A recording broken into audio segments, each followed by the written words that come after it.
Welcome back to another episode, Pound for Pound Boxing Report, episode 371. I'm your host, Michael. Joining me this evening, Daniel from For Boxing News and the Inscriber. Unfortunately, Gail will not be on with us this evening. If you're a regular listener to the show, you often hear her beloved dogs, her boxers, barking in the background on occasion. Well, one of her dogs got into a pretty significant accident. Um, so Gail is tending to her boxer, if you will. For those who are new to Pound for Pound Box Report, Pound for Pound Box Report live YouTube show, podcast, as well as blog/site discussing all things boxing. The motto is when boxing is good, we will talk about it. When it's bad, we will talk about it. Bottom line is, excuse me, if it concerns the sweet science, it will get discussed.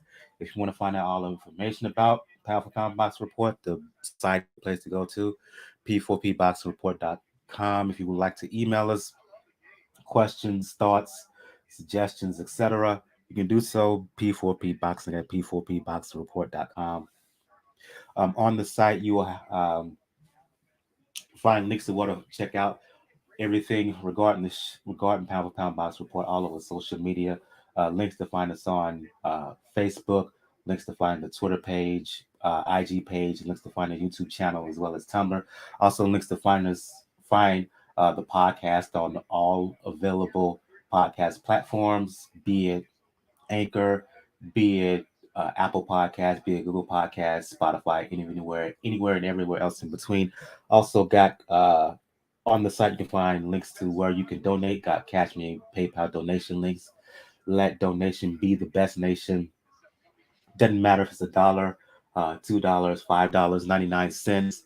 It does not matter to us. We really appreciate it. Help the overall production behind the scenes. Also, last but certainly not least, um, Beachbody on Demand. If you're looking to get your body, if you're looking to get your body right for the summer, please check out Beachbody on Demand. Programs for all suitable interest, uh, be it the challenging 6 weeks of the work, be it the old school P90X 123 series, the Insanity series, Sanity Asylum, which still works, be it Bar Billing, be it Morning Meltdown, 645. If you're looking for a boxing specific program, check out 10 rounds, a 6 week program, 3 days a week of boxing based cardio, 2 days a week of weightlifting. Also, check out Lift 4 if you're looking just to lift weights, Lift More, which is coming in August for those who have accounts with BOD, Beachbody On Demand. Or at the very least, please check out the 2 week trial, the 14-day free trial. And that is for 14 days, you get free access to all programs on Beachbody On Demand. I strongly suggest you check that out. You take advantage of that. Excuse me. Let's get to the fights, Daniel, that took place. Really light week of boxing. Let's focus at Crypto Arena in LA. Uh, Golden Boy card headlined by Ryan Garcia making his return to the ring. Quick turnaround for him, fighting Javier Fortuna. He won, had his way throughout, 3 knockdowns en route to a 6 round stoppage. Uh, the main point of this fight we talked about last week was that Garcia he had to look good because there's been increasing criticism of him, both not only of his performance but also out of the ring as well. And I have to say he did look good his way after the fight. Made news regarding Gervonta Davis. Ryan Garcia has talked about fighting Gervonta Davis for years now, but in this post fight with Fortuna, he says he still wants to fight, but he wants it to happen at 140 pounds. For Fortuna, he came in at 140. I'm not buying this nonsense that he says the reason that the fight is happening at junior welterweight is because Fortuna couldn't make the weight. No, it was obvious looking at Garcia's body that he is filling out. He's more of a junior welterweight than he is a lightweight at this point. Your thoughts on the fight, Daniel, as well as your thoughts on this demand on his part that he wants a fight with Tank, not at 135, 140. My issue is you're not a champion. You hadn't fought anyone of serious note. I want the fight to happen. It should happen. It needs to happen. But is Garcia in position to be making this kind of demand? As far as making demands by himself, no. Because you mentioned it, he hasn't really. Fortuna on paper was his best opponent. And he did what he was supposed to do. But it gets a little bit more complicated considering who he's specifically calling out. But because the situation with Tank we know is pretty fluid. We know that as far as we know, him and Floyd are still working together tenuously. And judging by the way that Mayweather and now Heyman have played matchmaker with him, they don't really put Tank in a situation where he's going to be in a very severe risk of losing. And say what you will about Ryan. Okay, he did still stands up right to go over the fight a little bit. So he presents a little bit of a good target for Tank in some respects. The fact of the matter is that for his part, Tank has never really faced somebody with the hand speed of Garcia, and that's been at their correct weight when it comes to other fighters. If people want to mention Santa Cruz, we got to remember, unfortunately, Santa Cruz at this stage is a featherweight who's really a blown up bantamweight. And that's right now his signature victory. And fighting him at lightweight, knowing full well that already Santa Cruz is already out of the league. That's one aspect. So he does have the right to call him out, but we also, the other part that makes it interesting is the fact that both he and Tank have very distinct fan bases that are built mostly on social media. And that's enough where you can get a fight brewing, especially in a weight class that Ryan looks to be very, very comfortable in. And he looked very, very comfortable in this fight. He was looser. He established the jab more. And he was more patient in going to the body, which ultimately won him the fight. A sustained body attack that landed on Fortuna. And for the fourth, which opened up for the knockdown in the fifth. And ultimately took the fight out of Fortuna. And this is Fortuna who we know can make the fight a very interesting if he wants to, but Brian took the fight out of him to the point where even the corner was about to step in and stop the fight. And remember, this is, I think, his second fight with Joe Goosen as trainer. So you're seeing what Goosen is trying to do with Ryan. You're seeing it put in more and more together. That's a dangerous fighter. That is a very, very dangerous fighter that you want to have, but he's still in many ways unproven. So it's interesting that you're calling out Tank and not in your weight division. You're not calling out Josh Taylor, Zepeda, Pedraza, Haney. Well, if he's saying 140, Haney's still at 135, so that makes sense. But even then, like Ramirez, calling out anybody. Hey, Ruguru, call out Ruguru. Right. So, in that the fight you're targeting, I understand why he's doing it, but at the same time, it's going to be a fight that's going to please two distinct fan bases that normally probably wouldn't watch boxing.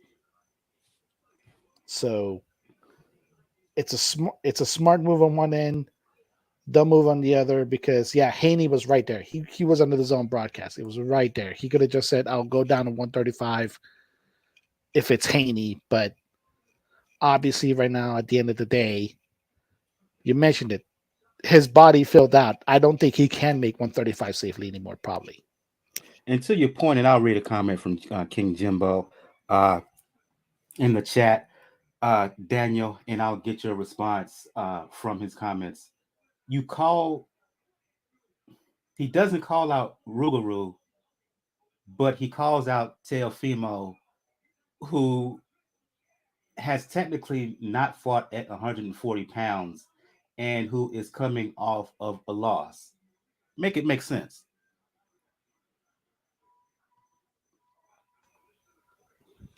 Well, Tiff, it's an interesting call out because we also know that Teofimo has been dealing with his own, unfortunately, issues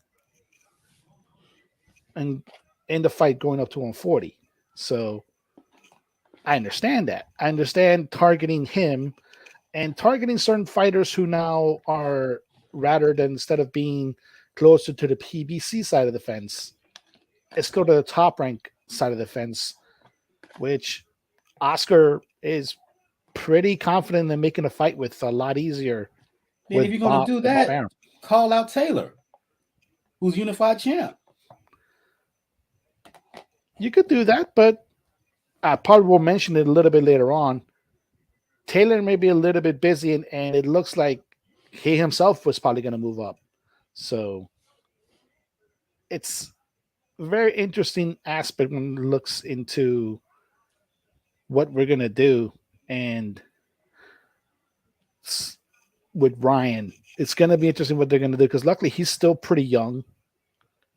So the wear and tear hasn't gotten to him yet. But I understand from a money standpoint, like as it stands, why you would target somebody like Tank, as flawed of a fighter as Tank is. And speaking to that flawed of a fighter as Tank is, let me get to this comment. These comments here, King Jimbo. If you please, if you listen to the show live, make sure you hit that like and subscribe button. It'll help us the overall algorithms and get us closer to monetization. King Jimbo says y'all acting like Tank's a legacy blazer. Tank's been fighting bums for baby belts. Tank fought a bum at 140, but can't fight Ryan. We all know Tank has trouble making the weight. Neither is a 135 champion. He also says that Ryan is bigger, faster, more powerful than Tank at 140. He was getting outboxed by D level Rolly and arguably lost to C level Cruz. Uh, it's a good fight, but Ryan will stop Tank. Hold up on that, sir. He also says Ryan wants Teofimo of Tank ducks. Teofimo having a bounce back fight soon. If Teofimo looks good, that's a big fight. Ryan versus Teofimo is a big fight. Who said it wasn't a big fight? Number one, and number two, who said that Tank was a quote unquote legacy buster? Blazer, not myself, not Daniel. You never made that assertion. Uh, we just talked about the possibility of the fight and just posed the question: is Ryan a non-champion? Does he have any right to set standards, if you will, against a guy who, yes, he has Tank is not a perfect fighter, right? And Mm-hmm. he has not fought the best of the best, but he's still a champion. He's still a champion, and he's still just as much of a moneymaker as Garcia. So I'm gonna pose the question again: who does Ryan, or why does Ryan think he can call shots in this way?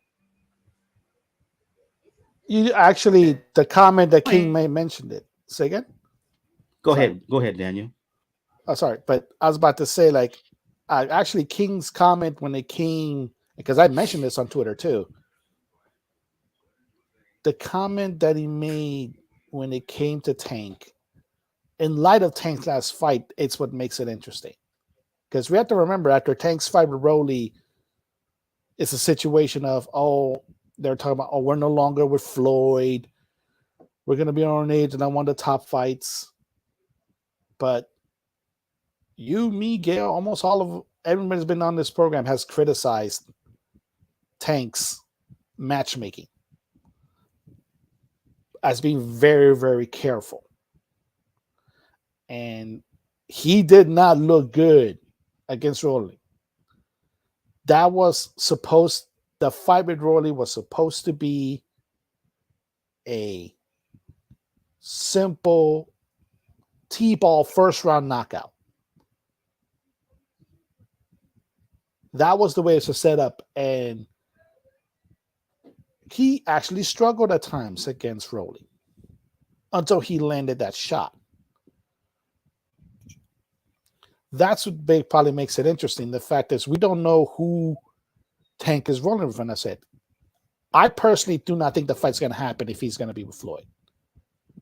If he's going to be with Floyd, Floyd understands that, yeah, Ryan has his flaws, but Ryan is also, like I mentioned, has the faster hands and it looks to be the more natural fighter at 140.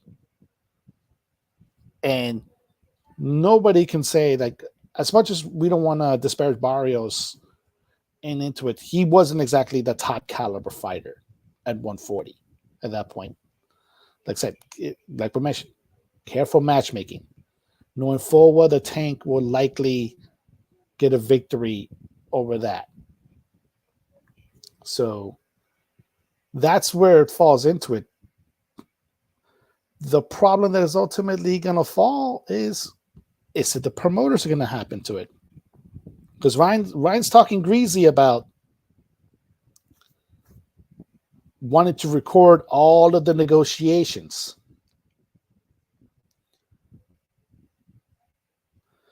And that is going to be very, very telling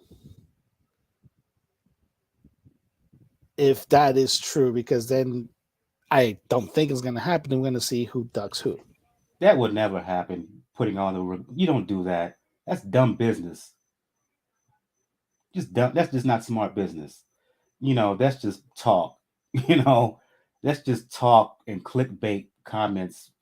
With all due respect to him, he knows better, and people around him know better. Why didn't someone get in his ear afterwards and say, "No, sir, you don't do that, and you know better than to say that." So I take nothing from there. Will the fight happen? Who knows? It's been talked about for years. And to your point, Daniel, both of them are suspect in some ways. Tank has fought questionable opposition, and yet his fanboys tout him as if he is pound for pound this and pound for pound that, and the latest great thing when he's really not when you look at his composition opposition and his performances. Conversely, you can say the same thing about Garcia. His fanboys, his stands make the same claims about him, like how he's the next great thing when he hasn't stepped up to prove it when opportunities have been there. When when he was more comfortable making 135, he had opportunity. There was opportunities out for him to fight Haney. He didn't, right? There were opportunities in the past to fight Tank before. He hasn't. Will it happen now? We'll see. We'll see. And again, if you really want to prove yourself in that way, there are other fighters out there other than Tank, even other than Teofimo Lopez. And again, now you mentioned the name, I'll say it again. You got Rougarou out there. He wants to smoke. You want to talk about someone who's being avoided at 140? He's being avoided. Look at what the WBA is doing with him in terms of this tournament for the WBA junior welterweight for the vacant WBA belt at 140. So this is all talk at this point. We will see what happens. Another fight that took place in the junior welterweight class took place in Southern California on ESPN. The main event was Arnold Barboza Jr., undefeated world ranked guy at 140. Fought a guy by the name of Zorrillla. Uh, Solid performance by Barboza. Daniel, I felt he pretty much had his way and outboxed him. Had a bit of a scary moment in the last round when he got buzzed, but overall he did what he had to do, winning by unanimous decision. After the fight, he talked about he either wants a world title shot or he wants the aforementioned Teofimo Lopez. They tried to make this fight between the two before earlier this year. It fell through. Teofimo's making his junior welterweight debut against a guy by the name of Campa, I believe, in August. Your thoughts on Barboza, his performance, where he stands at 140 pounds, and do you think eventually he would get a fight against Teofimo, assuming that Teofimo was successful in his upcoming bout next month. It was a fun fight. It was a fun fight to see. A bit scary in the late rounds, like you mentioned, but Barboza has shown that if he's not ready to step up to the plate, he's at least on deck. Which at 140 right now, with the whole situation with Taylor happening, we mentioned it. Mentioned that he's probably going to rematch at Colorado, and it'll likely will be his last fight at 140. Opens up a lot of avenues for the championships. Now, what would be interesting to me is what if Barboza, like I said, because he still does need a good challenger. What if it winds up being Rougarou? Because Rougarou right now is a free agent, and not only the WBA, the WBC kind of did him dirty too. Because I think he was the number one, number two contender, and the BC decided to have the match be Cepeda versus Ramirez, even though, yeah, we want to see that fight.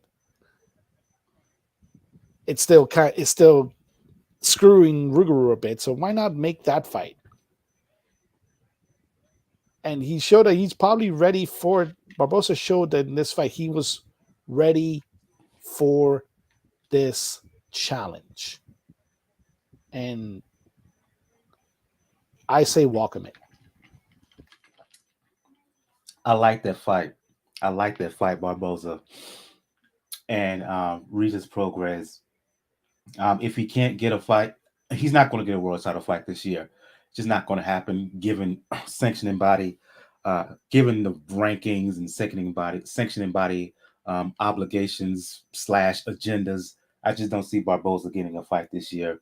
If he can't get a fight with Teofimo later on this year, yeah, top rank. Reach out to Regis Progress and see if you can uh, uh, make something happen with him. He's on the shelf, Rougarou, wanting a fight. You see him all over Twitter saying he's ready. He'll fight anybody at 140 pounds. So yeah, that's an excellent matchup. Put it on ESPN or another network or a streaming service and see where it'll go. Because in the ring, Styles making fights. That's a more than decent matchup. More than decent matchup. Again, I like it. I like it. Let's move on to one more fight here, or one more comment here. Put this up by King Jumbo. He says Ryan and Tank need each other because they don't look interested in fighting Haney, Lomachenko, Taylor, or Regis. It's the biggest money fight out there, and it's safer than tougher options. Then just say that. Just say they're fighting for the money. Just put it out there. Just let it know what it is. That's just my point. And don't go to Sean Porter route and saying, "Oh, it's a good move by Ryan. He's setting trends." No, he's not. It's not a trend-setting move by Garcia. Uh, uh, uh, Sean Porter. Don't deceive the people like that. It's just not. Just say that it's the biggest fight out there. It's the biggest money making fight out there for both guys, and you know you'll get more of my respect in that way. Um, let's move on to one more fight here, Daniel. It took place really the morning after our live recording. Rematch that took place at 115 in Japan. WBO champ, junior bantamweight champion Kazuto Ioka fought a rematch against the guy who beat him for that then vacant WBO belt, Donnie Nietes. Um, First fight took place December 2018. Nietes won by a questionable decision. Uh, the paths of both men in from that time was drastically different. Ioka has, I think, he's upped his credibility, given his wins over um, Kosei Tanaka. He won the vacant belt. He's made what, five defenses right now by Nietes. He's been largely on the shelf. Didn't fight what, 2019, 2020, only fought twice in 2022. Well, in this rematch, it was all Ioka. Nietes had a couple of decent rounds in round 2 and 3, but from that point on, Ioka dominated. I love the way he's on the one hand came forward on attack, went to Nietes' body, But then at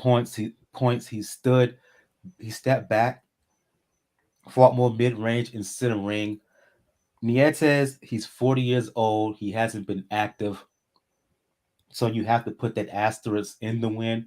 But still, Kazuto Ioka, in my opinion, Daniel, fighting as good as he's ever been fighting, as good as ever at age 33.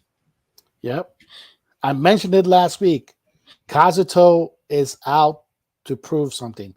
And isn't it fitting in a way that he, granted, yeah, it wasn't the first round knockout. It wasn't as emphatic as anyways knockout of Donnie, but he matched the intensity of it by not only beating Nietes and avenging the loss, but in the way that he did it. Varied attack, yeah. Round 2 probably was to me like the best round for Nietes, but after that, Kazuto just put it on cruise control.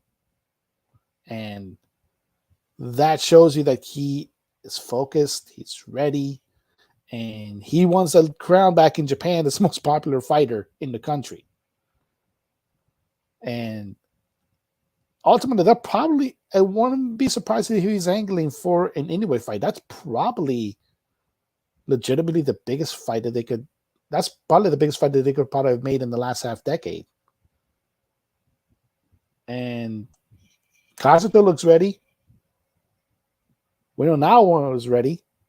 So why not? We're not that far away from New Year's Eve, and each has and Kazuto has avenged the loss, and anyway took away and blitzed probably his toughest challenge in Donaire. So why not set this up for New Year's Eve? That would probably sell out the Tokyo Dome 2 times over. Ioka's trainer Ismail Salas he's mentioned a fight with Ioka and Anui in the past, but I just don't know if that's going to happen in the immediate future. I wrote about this story for Three Kings Boxing. Please check out threekingsboxing.com, your source for pure unadulterated boxing information. Um, Salute to the fellas over there, the man behind Three Kings, 2K, aka Prodigy of Boxing Talk. Bo, who's been on this particular show numerous times and before, head of media relations, senior writer for Three Kings. Yours truly, senior writer, fellow senior writers, Bakari Jarrell, aka Big Cool, also Ed, who does a lot of our editing behind the scenes. Um, I wrote about this for ThreeKingsBoxing.com. Ioka had a press conference the day after this win over Nietes, and he's talked. Wow, you mentioned him in a possible bout between him and Inoue. He specifically mentioned that he wants to fight WBA 115-pound champ Juan Francisco Estrada. That's his long-term goal. The plan is, and he threw it out here, kind of a blueprint, if you will. He's talked about trying to fight first off. He teased a possible fight against newly crowned IBF 115-pound champ Fernando Martinez. Martinez, of course, who beat German Nakajas earlier this year. Ioka talked about fighting Martinez later on this year, and he thinks that having 2 belts, world title belts in the fold, would entice a fight in 2023 with Estrada. Of course, we know Estrada. He's angling towards a trilogy with Roman Gonzalez later on this year. Um, Hearing fall, winter. But your thoughts on Ioka mentioning that long term he wants a fight with Gallo, and he says he's willing to come to the United States to make it happen. Yes. Yes to all of that.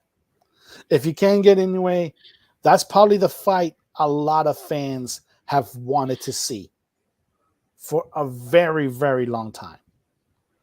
And it kind of looked like, especially with, unfortunately, Kazuto's issues in Japan, and with, at the time, which the way Chocolatito looked against Rumvasai, it kind of looked like we were not going to get that match. But ever since then, Kazuto has been a bit of a resurgence, and we know we know damn well that Chocolatito has had a second win to this part of his career. So why not? And because you won't be dealing if you're going to Japan, you're not going to be dealing with some of the issues that the Japanese. So unfortunately, how to pronounce it? Their boxing association. I forgot their acronym. ABC. Yeah, them. It clears away their issues that they have with Kazuto, mainly the tattoos. So I definitely would love to see that fight. It's been one of those fights that we've wanted to see for a very, very long time, and I would love it. Absolutely, absolutely, 100%. Let's see what happens. Let's see what happens here. Let's hope uh, this plan that Ioka has comes to fruition. And again, he's in the day after the fight, he said he would like to fight a unification bout with Fernando Martinez, and he hopes that would lead to a fight against Estrada, uh, 2023, first half of 2023. And again, he says he's willing to come to the U.S. to make it happen. Let's get on to some news here because it's going to be a short episode, not much to talk about. As again mentioned, pretty light week last week is going to be a pretty light week this week as well. News that broke today, and you mentioned this privately to myself. News regarding the WBA and Leo Santa Cruz. Daniel, a breakdown. Give a breakdown of that, please. Well, we talked about this last week when we recovered the Rey Vargas victory or Maxayo. One of the fight that he's mentioned was him and Leo Santa Cruz, which we talked about at the time. We talked about which is going to be the mandatory, the situation, and we talked about how unifications tend to normally trump mandatories. Well, it doesn't look like with Mendoza with the WBA that's going to be the case, because it looks like now instead of fighting Rey Vargas for a unification, Leo Santa Cruz now has to fight Leigh Wood for the WBA featherweight title, which opens up a pretty decent Pandora's box. Also, when it comes to Rey Vargas, because I think the last from what I saw, and this is from the WBC website themselves, I think still the number one challenger is still marked as Gary Rosso Jr. So it opens up very, very, very, very telling what's going to happen when it comes to this situation, because Santa Cruz hasn't defended that particular title for a very, very long time. And if they go in and if he loses, that's unfortunately it. That's the last bit of leverage that he has against trying to make another big money fight in this division. When has Santa Cruz last? When did Santa Cruz last fight at 126? I can't remember. It all I know is that right now, currently on top of my head, is we know it's pre-pandemic. Wow. And I've raised this issue again. I've raised this issue in previous episodes. Excuse me. I scratching my head, wondering how Santa Cruz is still WBA champion at 126 pounds. Given you say pre-pandemic, that goes back to 2019 at least. Uh, he hasn't fought in that weight class in that in that period of time. Why is he still considered champion?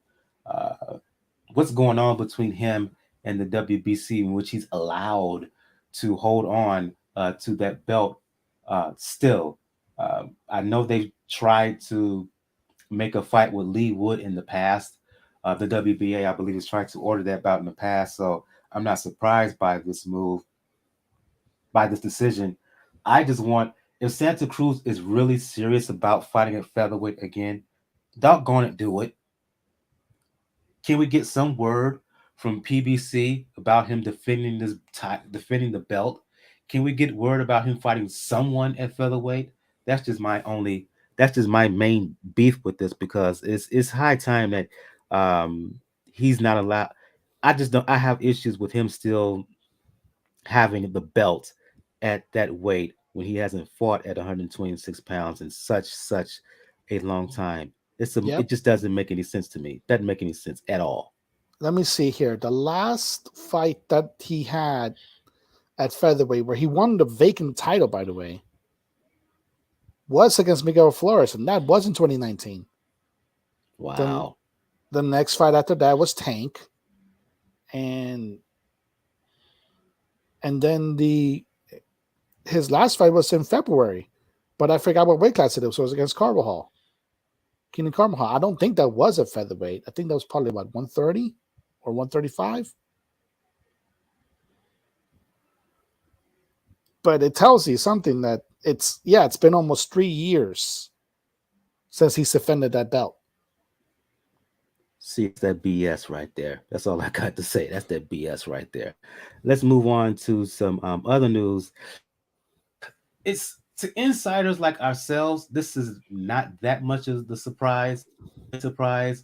You could see it turning this way, and that is the situation between um, women's strawweight champion Seniesa Estrada and Golden Boy. Um, News broke this over the weekend that they have parted ways. Um, Golden Boy has released Estrada from her contract. Now, Seniesa, we've talked about her numerous times here on the show. She was our 2021 Women's Fighter of the Year. Three Kings Boxing also named Estrada super bad herself as the Women's Boxer of the Year for 2021. Breakthrough year for Estrada in 2021. She won world titles not only at 105 but 108. Showed to be a spectacular fighter, one of the more unique fighters in the world, men or women. In a mythical women's pound for pound list, she's right up there, top five at the very least. I just don't understand the split. It seemed like she has the fighting ability, she has the it factor outside the ring, and she has the look to be a star in women's boxing. I don't understand where things went wrong between her and Golden Boy. Word on the street was that she was trying to renegotiate their contract. Why or how Golden Boy couldn't resolve this issue, it just doesn't make any sense to me. And in my opinion, Daniel, it's an indictment more on Golden Boy than it is on Estrada. We've kind of, because of the circles that we run into, we knew the tea leaves on this one for a little bit. And it's unfortunately it's a situation of where Golden Boy currently stands. Because yes, Seniesa has charisma, she has charm, and she has great fighting ability and has really good potential as a crossover appeal star. Unfortunately, to me, at least this is, in my view, this is a situation of Golden Boy looking at their own financial situation and probably not seeing that they probably could make the money, or at least be able to generate the money and be sustainable with what Seniesa wants to get. Because if you look at the statements both by Seniesa and by Golden Boy, it wasn't bitter. This wasn't like a bitter divorce. And unfortunately, with Golden Boy's situation is, like I said, losing Canelo hurt them drastically financially. And outside of outside of Ryan and Virgil Ortiz, and maybe possibly Ochoa in about a year, they don't have a lot of people ready to go to take that really next step to be main event, full blown main event fighters. They have really good prospects and they have good entertaining fighters, particularly in the women's division, but they don't, it's not right now at a point where you could say that you're going to make even half of Canelo money that you would have made. That to me is where it's fallen into. And Seniesa, seeing what the money that generated by the Serrano Taylor fight, seeing the direction that women's boxing and women's sports in general are starting to head in this country, despite some politicians wanted to be otherwise. Seniesa is smart enough to understand, her team is smart enough to understand that there's a lot more money to be made, and Golden Boy was probably not in the position currently to do it. Are other promoters available? Yes. Eddie Hearn is probably the best candidate to probably pick her up. He's been very, very forward pusher when it comes to women fighters, and obviously he has Katie Taylor in the stable, he has Bumgarner in the stable, McCaskill in the stable, so he has a good amount. Top Rank would also be a good destination because, like I said, they're focusing on Michaela Mayer, and it would be good. It would be a good pairing marketing wise. You could put Seniesa next to Michaela, but it's unfortunately it's a situation that I saw coming. I hoped that would probably happen after a rematch with Marlon Esparza, but I don't think we're gonna get. Obviously, it doesn't look like we're gonna get that, but I would not be surprised if Golden Boy and Nietes Estrada broke bread again later on in the future. I mean, look, LeBron James saw the potential in Estrada and signed her to, an endorsement deal with his supplement company, Ladder. You mentioned Eddie Hearn, and given that now that she's split from Golden Boy, she's a hot commodity, right?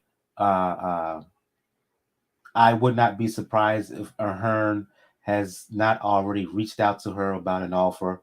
I would not be surprised if Top Rank has not reached out to her with an offer as well.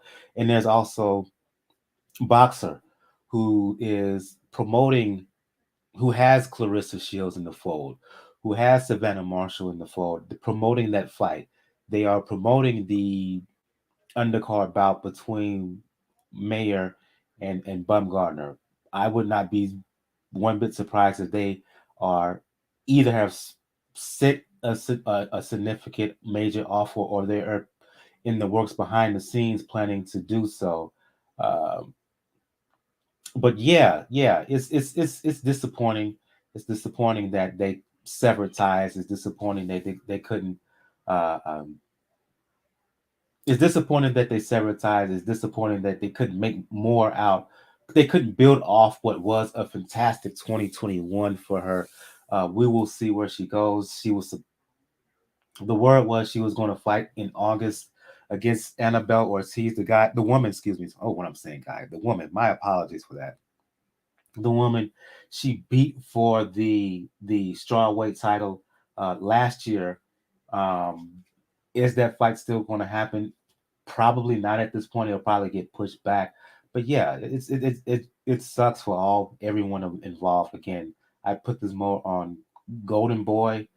They parted ways amicably, but still, she's a major talent and she has major potential, and it just they dropped the ball in my opinion. Golden Boy, they absolutely dropped the ball, and yeah, Hearn, he's invested in women's boxing heavily over the years, and um, I could easily see an announcement in the next few weeks, the next months, with Eddie Hearn and Estrada putting out a press release saying that he signed her to a major deal.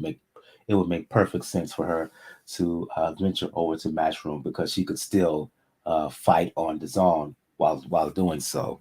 Let's move on here. Any other news, Daniel, before we move on to preview some fights here? Because again, this is going to be a pretty short episode. Well, there was that Broner meltdown that happened earlier today. I wasn't able to make it, unfortunately. Could you give the details on that, please? All right, now, unfortunately, folks, we know that Adrian Broner is going to fight again, and well, I say that shout out to Ernie Green. His favorite fight of all time is actually right now is going to show up next on Showtime Extreme, but uh, Broner obviously Brought back in 2013. yep, obviously like I said, he's making another comeback this time against Omar Figueroa, and instead of a live press conference with people, they're having a virtual press conference. And apparently, Broner decided then that to have his panties in a bunch. In this sense, he's almost immediately after it started, he just started talking about like, oh, Showtime now Heyman showing them no respect, that they don't care about him. Why is this a virtual press conference? Floyd gets obviously, and this is obviously the trigger again. Floyd gets in-person press conference. Why am I getting it? And he literally at that point just walked up and apparently went back to his bedroom instead of going to sleep, and he left his trainer to deal with when it comes to the press conference. Now, unfortunately, who have been looking to the career of Adrian Broner, we are not surprised at all that this has happened. It seems to be a situation where Broner is almost hell bent on biting that hand that feeds him. And could we see this fight be derailed? Yep, absolutely. Could we see a situation where Broner doesn't make weight? Absolutely. This, unfortunately, was not a good start to a fight that could potentially not happen. But at this point, like I said, we don't expect better, unfortunately, of Adrian Broner at this stage. So the Cheddar Bible Boxing strikes again. Yep. Wow. I just don't get how he's still getting chance after chance with PBC. He's still getting fights, but yeah, he continue. I don't get it. I don't make sense to don't Well, that speaks to the want fact that this does speak to a fact that there's something that's been known for a long time is that Al Heyman does have his favorites, and Broner has been one of those favorites for a while because with all the shenanigans that he's pulled in and out of the ring, any other sensible promoter probably would have cut ties by now. Al Heyman has not. Broner, like, think about it, even Floyd cut ties with him until recently. But at the end of the day, unfortunately, Broner is his own worst enemy, and he keeps showing it. over and over and over and over again. Yeesh. Let's move on to preview some fights here. I'm going to feature one of your favorite fighters, one of the better nicknames in all of boxing, Daniel. Fights taking place at 105 pounds, really hours after this particular live recording, as knockout CP Freshmart. Spending at 105 pounds, uh, um, fighting former WBC champion, 105-pound champion Wangeng Meenayothin. Fight's going to happen again, really hours after we shut down things here. Early morning hours of July 20th is going to happen in Thailand, of course. Fight I believe that should have happened years ago when both men held belts. Would have been a fantastic unification bout. It's come out in recent days that Freshmart has always wanted to fight with Meenayothin. Unfortunately, it's not happening until now. Does Meenayothin have one great performance in him? He lost the bout he lost his WBC belt in November 2020 to Prodipsary, lost the rematch in March 2022. He seems to be on the downslide while not CP Freshmart keeps rolling. I make CP Freshmart the favorite here, but you never know. Your breakdown of this fight, Daniel. Yes, oh yes. First, gather around, folks. If you haven't noticed, I'll give a brief misnomer of the tale of one knockout CP Freshmart. Obviously, he's a Thai fighter, and obviously, his real name is not knockout CP Freshmart, but in Thai tradition and in Thai culture, one, there are no last names. And two, we know that in combat culture, a lot of Thai fighters take their names from their gym that they fight in. When in knockout CP Freshmart's case, it wasn't the gym. It is a sponsorship of a Thai convenience store chain, kind of like their 7-Eleven, that is called CP Freshmart. He just added the knockout into it because obviously he's a fighter.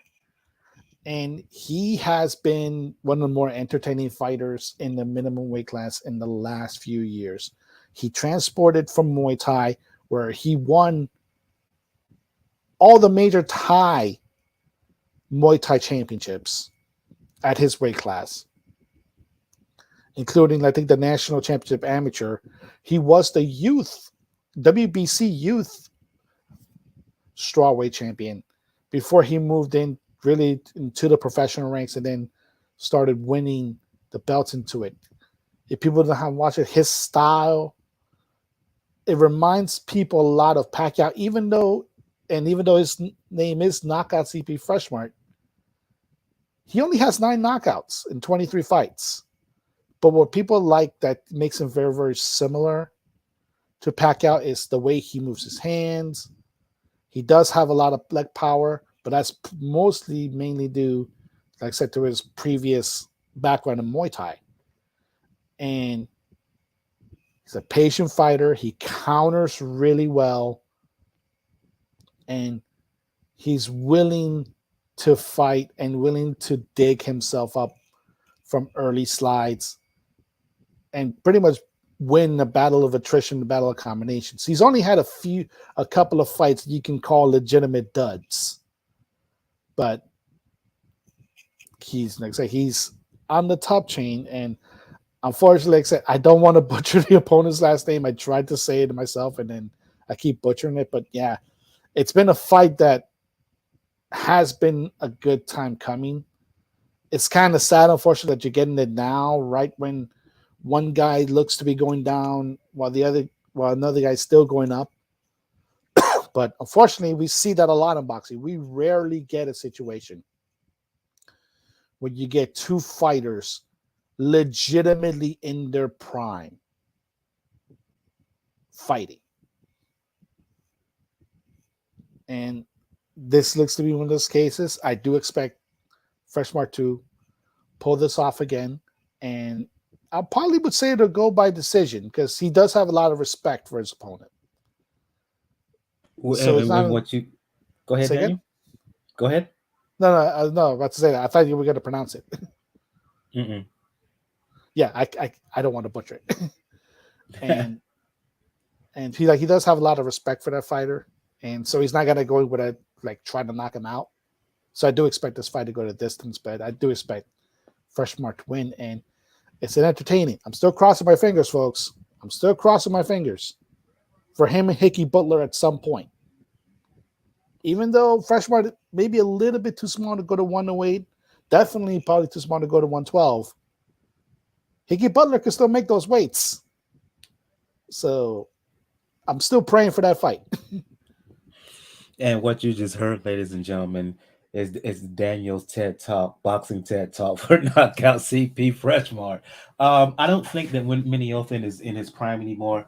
He's 36. He's had what close to 60 fights by now, and but if he can pull something out of the fire, I think he could make it entertaining. Make this entertaining. The problem is, his over the last 2 years, he's been beset by issues in and out of the ring. He briefly retired in 2020. He's had some injury issues over the years, and again, I just think that fresh Meenayothin, I should say, retired briefly a couple of years ago. Um, 36 years old. I just think that Freshmart is too young. He's still in his prime. I think that Meenayothin is a bit of a faded fighter. I think this fight will go the distance, but I have Freshmart. Uh, as of right now, I have Freshmart winning comfortably, 8-4 in rounds. Let's move on here to one last fight before we begin to shut things down. And this fight is taking place on ESPN, featherweight contest between former junior featherweight champion Isaac Dogboe, lost the belts to Emmanuel Navarrete, um, lost the rematch. He lost in 2018, I believe it was. Lost the rematch to Navarrete in 2019. He's on the comeback trail he's on the comeback at 126 pounds, fighting a guy by the name of Joet Gonzalez, who ironically also lost to Navarrete as well. Um, Interesting match here of two guys. I believe this is kind of a crossroad fight for both men. I would lean towards Dogboe here as the favorite, but Gonzalez has the skill to give Dogboe problems here. Your thoughts on this, Daniel?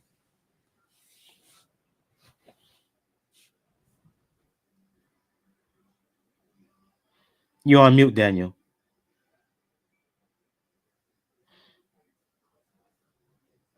Oh, sorry, my computer started to slow down a little bit. But unfortunately for Dogboe, I think this is his last chance to really, really be somewhere at the top level. Obviously, with the fights with Navarrete took a lot out of him,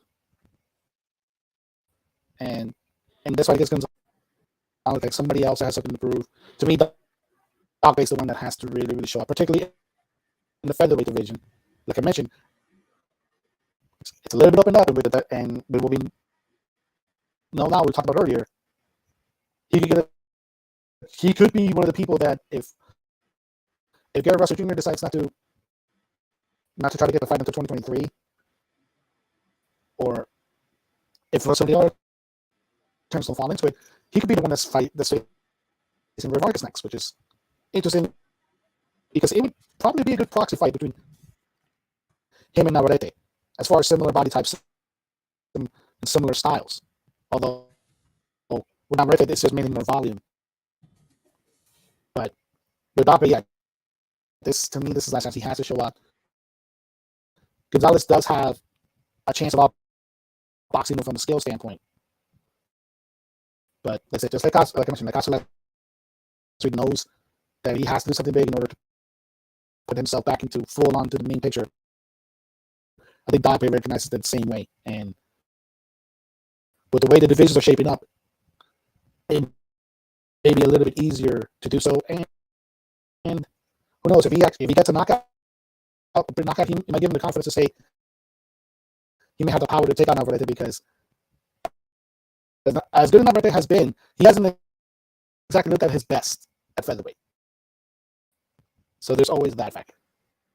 Yeah, he just hasn't looked the same uh, since the two losses to Navarrete down at 122 pounds. And we're going to start ending the show here because, again, we're going to have a short show, and Daniel's mic is starting to sound a little bit choppy here.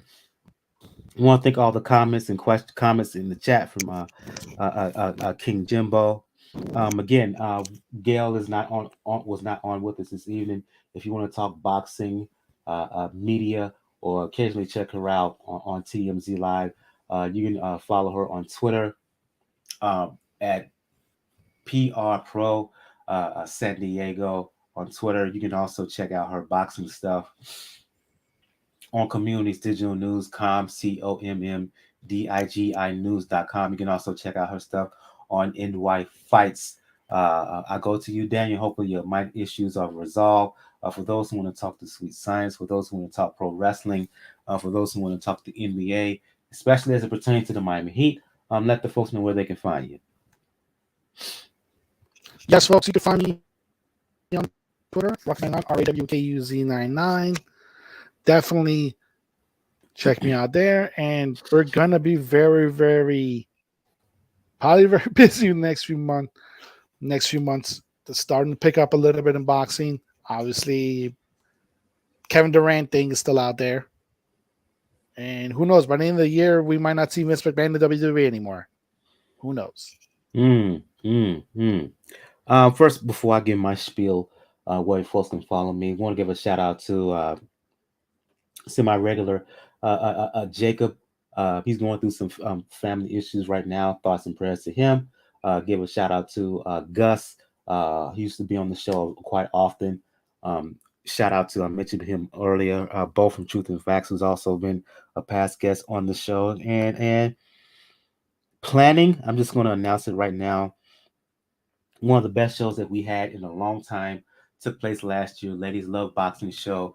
It happened the week after, I believe, Joshua's win Usyk's win over Joshua September, October last year. I'm working behind the scenes. Hope to have the next rendition of the Ladies Love Boxing Show. The plan, fingers crossed, is to have it in September, in and around of the Shields, Marshall, Mayor, Bumgarner card in September. Just gonna put that out. Just gonna put that out there. Be on the lookout for that. We'll have more details coming soon. For those who want to talk boxing, music, fitness with me, you know what it is on Twitter. Brother JR76. You want to check me out on IG, Brother JRSC. As I said at the beginning of the show, you want to check out all things Pound for Pound Boxing Report. The site is the place to go to, p4pboxingreport.com. If you'd like to email us, you can do so, p4pboxing at p4pboxingreport.com. On the site, you will find links to where to follow us all over social media, links to the YouTube channel, links to the Facebook page, Twitter page, IG page, Tumblr page, links to where you can donate, Cash Me and PayPal donation links, also links to where to find us all in the podcast world on all platforms where podcasts are available. Also links to Beach Body on Demand. Again, I strongly advise you to take advantage of the free 14-day trial, which for 14 days you get free access to any and all programs on Beachbody On Demand. If you're looking for a boxing specific program, please check out 10 Rounds. On the next episode, we will have a recap of Dogboe and Joet Gonzalez. We will have a recap of Knockout CP Freshmart and his fight with Wangeng Meenayothin. And we will also have a preview of the return of Danny Garcia. He's making his debut at 54 pounds, as he's going to fight Jose Benavidez Jr. On the 30th in Brooklyn on Showtime. So again, for Gail, unfortunately, she wasn't able to be with us this evening. Shout out to her. For Daniel, I am your host, Michael. This has been episode 371 of the Pound for Pound Box Report. We will see you guys next time. Everyone have a good evening. Good night.